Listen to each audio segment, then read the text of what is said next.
ወደ አጀንዳችን ነው የምንመለስ። የአማራ ፋኖ ብሔራዊ ንቅናቄ ለዩኤ የጻፈው ደብዳቤ አለ። በመሪው በአርበኛ ዘመነ ካሴ ፊርማና ስም የገባ ደብዳቤ አለ። በዛ ደብዳቤ ላይ ብዙዎቹ የተለያየ ትርጉም እየሰጡ በማያገባቸው በማያውቁት ዕውቀቱ በሌላቸው መንገድ እየተረጎሙ የሆነ ማህበረሰቡ ላይ ኦዲየንስ ላይ ቲፎዞቻችን ላይ ደጋፊዎቻችን ላይ ኦዲየንሳችን ላይ የሆነ ብዥታ ፈጥረዋልና በዛ ላይ ጥያቄ ያላችሁ ነው እያወራን ያለነውና በዛ ጉዳይ ነው አሁን እድል የምሰጣችሁ ሰዎች በዛ ጉዳይ ነው የምናወራ።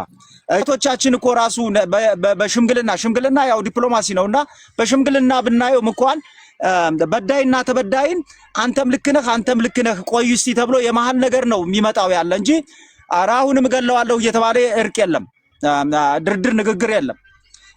የአማራ ፋኖ ብሔራዊ ንቅናቄ ለዩኤ ያስገባው ደብዳቤ ኢንተርናሽናል ኮሚኒቲው በመርህ ደረጃ ያስቀመጣቸውን ጦርነት የዓለም ስጋት በመሆኑ ጦርነት ከዓለም ላይ መወገድ አለበት ብሎ ያስቀመጠውን መርህ ወይም ፕሪንሲፕሉን ያን ባከበረ ሁኔታ ነው።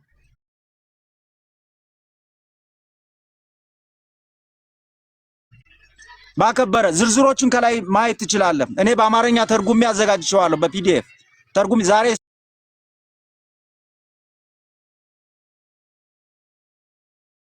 ነው ከሰዓት ተርጉም የቆየሁትና አስቀምጬዋለሁ በፒዲኤፍ። እኔ አሁን ፌስቡክ ላይም ለቀዋለሁ፣ በፒዲኤፍ አዘጋጅቼዋለሁ።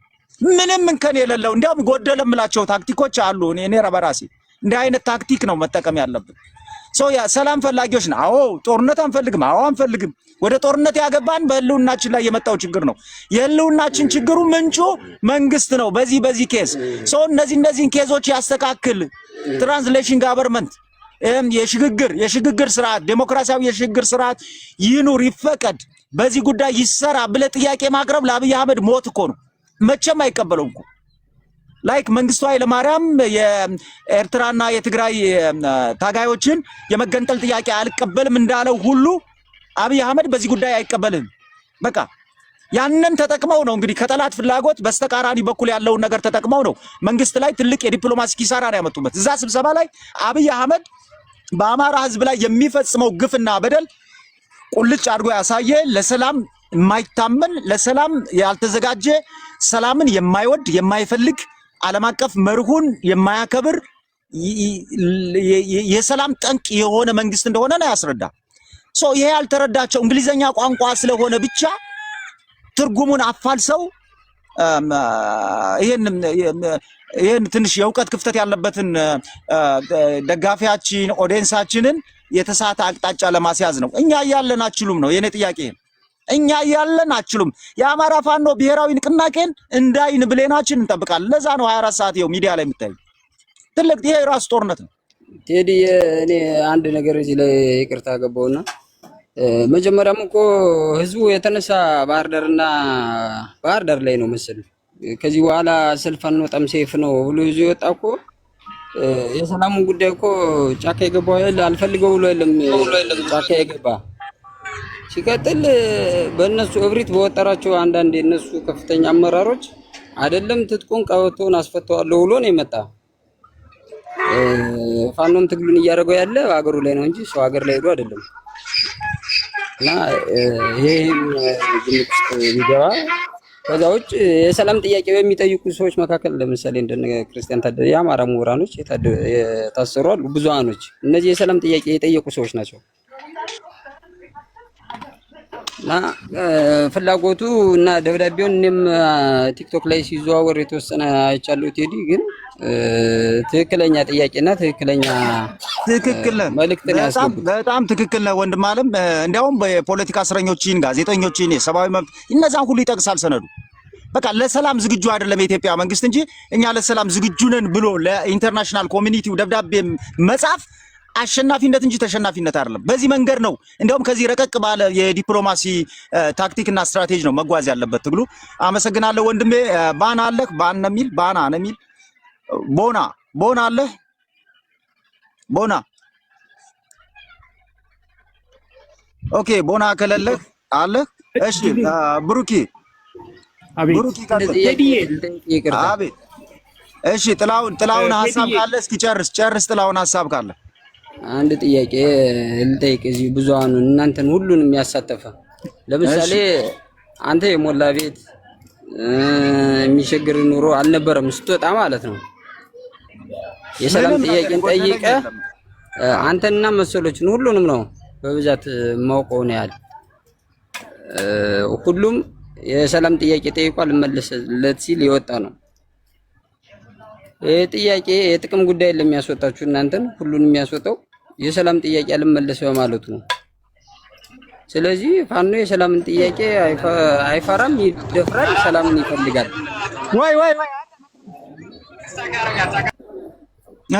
እሺ ቀጥል እና ቴዲ በዚህ በእናንተ ህይወት ማየት እንችላለን፣ በሁሉም ማየት እንችላለን። ያለው ነገር ይሄ ነው። ቴዲ አመሰግናለሁ። እሺ ብሩኬ ቀጥል። ድምፅህን ጨመር አድርገህ ብሩክ። አይሰማም? ይሰማል። ቀጥል ወንድሜ። እንዴት ነው ወንድሜ? አለን እግዚአብሔር ይመስገን። አባት አለም በጣም ነው የምወድህ። እውነት ብዙ ጊዜ እከታተልሃለሁ። አክባሪስ በአካልም የማቅህ ይመስለኛል ሳስብ ዝም ብዬ በአካል እንዲያለ አይደለ እንደ ወንድም የማቅህ ይመስለኛል። እኔ ጥያቄ ነበረኝ። ቆለኛ ነኝ ታውቀኝ ይሆናል ወደ በረሃው ከነበርክ። አዎ ግን ጥያቄ ነበረኝ እኔ። እሺ ይቻላል ወንድም አለ። እኔ እናንተ አሁን ፋኖ ማለት ነው ድርጅቱ በሙሉ ጥያቄ የሚዋጋው ያው ለአማራ ህዝብ ነው አይደለ? ይሄ ነው ጥያቄው። ጥያቄውን አልጨረስኩም ነው አይደለም ነው? ጨርስ ጥያቄ። እና ለአማራ ህዝብ የሚዋጋ ከሆነ ለምን አማራ አሁን አሉ እኔ ያውቃለሁ ልንገርህ፣ በአርማጮ በአልፎ በብዙ ቦታ ማቀዋል ልንገርህ፣ ሰዎች የሚዘረፉ የሚገደሉ ለምን እንደዛ ይሆናል ነው ጥያቄ። ለምን ጥሉ ከመንግስት ጋር ከሆነ ለምን ገበሬው ይነካል? ለምን ገበሬው ለምን ይነኩታል? ቆይ እውነቴን ነው የምልህ። እኔ ልንገርህ፣ እኔ ከመንግስቱ ጋርም አይደለም ከእናንተ ጋርም አይደለም፣ ግን ይሄ እዋ ገበሬ ለምን ይገደላል? አልፎ እኔ ብዙ ቦታ አይቻለሁ ልንገርህ። አሁን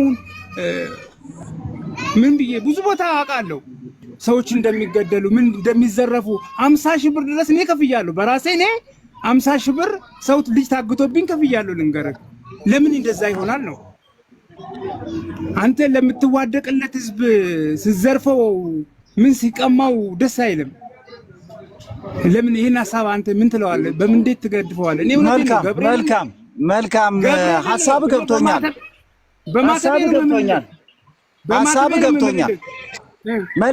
መልካም ሐሳብ ገብቶኛል። አዎ ተቀምጠህ ተዘርፈህ ተደብድበህ ሊሆን ይችላል፣ ግን ዘራፊው ማን ነው ጥያቄው። ያው ዘራፊው በስም እንግዲህ የታጠቀ ነው፣ በስመ ፋኖ የመጣ ነው እኮ የታጠቀ። በቃ ኦልሬዲ በቃ አለቀ እኮ ነው። ሌባ ሲዘርፍህ ይኸውልህ አይደለም እኛ መንግስት አይደለንም። አንድ ነገር ልንገርህ፣ ባለፈው አንድ ልጅ ጎንደር ላይ ተዘረፈና እንዲሆንኩኝ አለ። መንግስት በተቆጣጠራቸው ቦታዎች ሁሉ ዝርፊያ አለ። የፋኖ ልብስ ለብሶ ክላሽን ይዞ ትጥቅ ይዞ። ዘራፊው ማን ነው? እዚህ ላይ ነው ፖይንቱ። ዘራፊው ቀሚው ማን ነው? በኔ ውስጥ በፋኖ አደረጃጀት ውስጥ ያለ ዘራፊ ቀሚ ካለ እኮ ያንተን ማስረጃ ብዙዎች ልጆች ማስረጃ እየሰጡን መረጃ እየሰጡን እየተከታተል። ቆይ ጠብቅ አንዴ ብርሃኑ ጠብቅ፣ ዲሲፕሊን ያስፈልጋል። ጠብቅ። ኦፍ አድርገው፣ ማይክን ኦፍ አድርገው፣ ድምፅ አለ ያስፈልጋል። ስለዚህ ማን ነው ዘራፊው ነው? ይሄ እኮ የፖለቲካ ትግል ነው እያደረግን ያለው። አይ ብሩክ ቆይ ለጥያቄ ምላሽ ልስጥህ፣ ለሁሎቹም ሐሳብ እንዲሆን።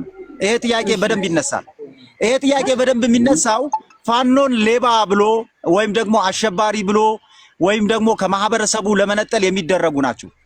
ቆይ ከአንተ መቀነት 50 ሺህ ብር ከሚፈታ ፋኖ ባለበት ከተማ ውስጥ 5-6 ባንኮች የሉም እንዴ? የመንግስት ተቋማት የሉም እንዴ? ብዙ ገንዘብ ያለባቸው ኢህአፓ ሲታገል፣ ኢዲው ሲታገል፣ ሻቢያ ሲታገል፣ ህወሓት ሲታገል በሀገራችን ውስጥ ባንክ እየዘረፉ መጋዘን እየዘረፉ ግምጃ ቤት እየዘረፉ የጤና ጣቢያን መድኃኒቶች ወደ በረሃ እያመላለሱ እየዘረፉ እህል መጋዘኖችን እየዘረፉ ነው የታገሉ። ፋኖ ግን አንድ ባንክ ዘርፎ አይተሃል? አይ አላየሁም እኮ ትክክለኞቹ ፋኖ አይዘርፉም ትለኛለህ። ታዲያ ይኸውልህ ፋኖ መገለጫው ተቋማዊ የትግሉ መገለጫው ዲሲፕሊኑ ሰብዕና ግብረገብነቱ እዚህ ላይ ነው። በኩንታል ገንዘብ የተቀመጠባቸውን ባንኮች ቀን የባንክ ቤት ዘበኛ እየጠበቀ ሌሊት ደግሞ ፋኖ እየጠበቀ አስከብሮ ይዞ ነው ያለ። የመንግስት ተቋማት የህዝብ ተቋማቶች ናቸው ብሎ ባንኮች የህዝብ ተቋማት ነው ብሎ ነገ ይሄ መንግስት ይወድቃል የሀገር ሀብት ናቸው ብሎ እየጠበቀ ነው ያለ። ሶ ማንም ወሮ በላ ሌባ መንገድ ላይ አቁሞ ትናንትም በደርግ ጊዜ ነበር፣ በኃይለ ስላሴ ጊዜ ነበር፣ በኢህአዴግም ጊዜ ነበር። አሁን በብልጽግና አለ ሌባ አናርኪዝም በሰፈነበት። እንዲያውም አሁን በብልጽግና ዘመን ስርዓት አልበኝነትና ይሄ የደቦ ፍርድ ሂሞፕ ጀስቲስ ከመጣ በኋላ እንደው ከ50 በላይ አድጓል ሌባው። ይሄን እያጸዳን ነው የምንመጣ። ሌላ አንድ ማስረጃ ልስጥህ። ፋኖ በተቆጣጠራቸው ቦታዎች የገበሬ ንብረቶች ይዘረፉ ነበር። በፊት ከብት፣ ፍየል፣ በግ፣ ሱቆች ይገለበጡ ነበር። ባለሀብቶች ማጅራት ይመቱ ነበር። ፋኖ በተቆጣጠረው ቦታ እንደዚህ አይነት ሮሮ እንደዚህ አይነት ነገር የለም። ከብቶች ያለ በረት የሚያድሩበት ሱቆች እንኳን ከፍተው ምሳሌ ይበሉ ጥለውበት የሚሄዱ በጣም ደስ ወደሚል ሰላም የገባበት ነው። ሶ ከነዚህ ሌቦች ጋር ማን ነው? ለምሳሌ እጥቀስልህ። መተማ ድልበር ላይ እኔ በምኖርበት አካባቢ የሚዘርፉ ሌቦች ነበሩ። 7 ሌቦች እኛ አጥፍተናቸዋል። የሚገደለው ተገሏል። የሚገባው ፋኖ ነበርኩ ብሎ ወደ ላከው ገብቷል። አሁን የሉ። እነዚህ ልጆች ድልበር ማለት እንግዲህ ድልበር ግርማዋ የሚባለው ለመተማ የ3 እና 4 ኪሎ ሜትር ነው። ድልበር ለሚባለው ደግሞ የ1 ኪሎ ሜትር ተኩል ነው። ድልበር ላይ የስርዓቱ ሚኒሻ አድማ በትናል አቁመው ይዘርፋሉ። አቁመው ለ1 ሰዓት ለ2 ሰዓት ይቀርጻሉ። እንዳትነቋቸው ነው የሚባል። ምክንያቱም ታክቲካሊ አጋራቸው ናቸው። ሲቀርጡም ሲዘርፉም እነዛ ልጆች ፋኖ ነን ብለው ስለሚዘርፉ የፋኖ ቤዚክ የሆነውን ፐብሊክ ግራውንዱን ህዝባዊ መሰረቱን ለመናድ ታክቲካዊ አጋሮቻቸው ናቸው። ሶ በዚህ ልክ ነው እና በፋኖ ተቋም ውስጥ የሚሰርቅ የሚያጭበረብር እንደ ቀይ መስመራችን ነው። እኛ ማዳግም እርምጃ እኮ ነው የሚወሰደው በዚህ ጉዳይ ማዳግም እርምጃ ነው የሚወሰደውና ዋናው ማሰብ ያለብህ ማን ነው ያገተኝ፣ ማን ነው የቀማኝ፣ ማን ነው የዘረፈኝ ነው እንጂ በታጠቀው ክላሽ በለበሰው የኔ አይነት ሚሊተሪ ፋኖ ነው ብለህ እንዳትሸወር ነው። ለሁሉም ከርሳችን ወተናልና ወደ ርሳችን እንመለስ። እንግዲህ መልሸል ከሆነ ጥሩ ነው፣ ካልመለስኩልህ ምንም ማድረግ አይቻልም። ርዕስ አለን፣ ሌላ ርዕስ አለንና ወደዛ ርዕስ እንግባ። አንድ ቴዲ አንድ ለብሩክ እሺ፣ 2 ደቂቃ ልስጥህ። ኢትዮጵያ ጥላሁን 2 ደቂቃ ልስጥህ። እሺ ብሩክ፣ እንዴት መሰለህ እኔ አንተ ያልከው አይነት ህይወት አጋጥሞኛል። ከፍያለሁ፣ ታግጬ ወጥቻለሁ። ግን እኔ እንደዚህ ነው ብዬም አላወራም። ማላወራበት ምክንያት ማን ሊሆን እንደሚችል ስለማውቀው፣ አንድ ሁለተኛ በእንደዚህ አይነት ህይወት ውስጥ መጠን የሆነ ስተት የመሰለ ነገር ለአንተ ስተት ያልሆነ በደንብ ያላጣራው ነገር ነው አሁን መጣ አጀንዳ ሰጠው። ቴዲ እየቀጠለ ያለ ቴዲ ይሄ ህይወት እኔ ገጥሞኛል። ካሁን በፊትም በጣም ብዙ ጊዜ ገብቻለሁ ቤት፣ ምናልባት በውስጥ መስመር አውርቻለሁ። ይሄን አይነቱን ነገር ሊያሳስት የሚችል በጣም ብዙ አለ። እኔ ከሚገርም ትላልቅ ባለስልጣን ቆሞ ቀረጥ ከፍዬ ይጃለሁ በጀነራል ደረጃ ያሉበት ላይ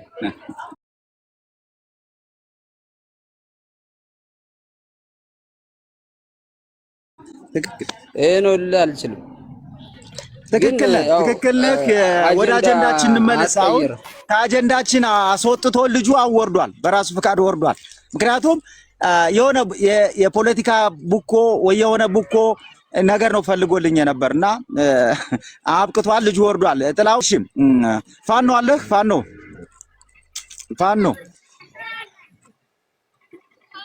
ፋኖ የለህም? ኦኬ፣ ፋኖ ከሌለህ አዳም አለህ? አዳም አለህ? ጤና ይስጥልኝ ወንድም አለ። ደህና ነኝ እግዚአብሔር ይመስገን። እንደምናችሁ ስላገኘኋችሁ ደህና ነን። የአማራ ፋኖ ብሔራዊ ንቅናቄ አሁን ሰሞኑን አዲስ አበባ ላይ የአፍሪካ ህብረት ስብሰባ ነበርና ለዛ የተጻፈ ደብዳቤ ነበር። ደብዳቤውን አይተኸዋል? አንብበኸዋል? ምን ተረዳህ? ኦኬ። አይ ሙሉ ለሙሉ እንኳን አላነበብኩትም። ምክንያቱም እኔ የአማራ ትግል ከመጀመሪያ ጀምሮ የመጀመሪያ እስካሁኗ ሰዓት ድረስ ወደፊትም እኔ ደጋፊ ነኝ። ምክንያቱም በጣም ብዙ ወንድሞችን ቤተሰቦችን ያጣሁበት ስለሆነ